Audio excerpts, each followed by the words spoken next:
College ಪ್ರವಾಸ ಹೊರಟಿದ್ದ ಬಸ್ಸೊಂದು ರಸ್ತೆ ಬದಿ ನಿಂತಿದ್ದ ಟ್ಯಾಂಕರ್ ಮತ್ತು ಲಾರಿಗೆ ಡಿಕ್ಕಿ ಹೊಡೆದ ಪರಿಣಾಮ ಬಸ್ಸಿನಲ್ಲಿದ್ದ ಇಬ್ಬರು ಮೃತಪಟ್ಟಿರುವಂತಹ ಘಟನೆ ಕುಂದಾಪುರದ ತ್ರಾಸಿಯಾ ಮರವಂತೆ ಬೀಚ್ ಬಳಿ ಇಂದು ಮಧ್ಯಾಹ್ನ ವೇಳೆ ನಡೆದಿದೆ.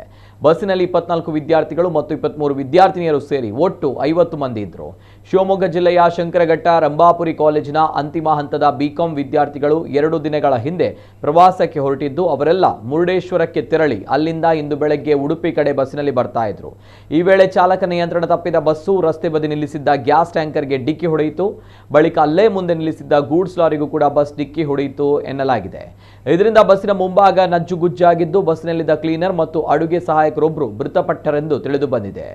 ಉಳಿದಂತೆ ಹಲವು ವಿದ್ಯಾರ್ಥಿಗಳು ಗಾಯಗೊಂಡು ಕುಂದಾಪುರದ ವಿವಿಧ ಆಸ್ಪತ್ರೆಗಳಲ್ಲಿ ಚಿಕಿತ್ಸೆ ಪಡಿತಾ ಇದ್ದಾರೆ. ಸ್ಥಳಕ್ಕೆ ಆಗಮಿಸಿದ ಪೊಲೀಸರು ಪರಿಶೀಲನೆ ನಡೆಸುತ್ತಾ ಇದ್ದಾರೆ.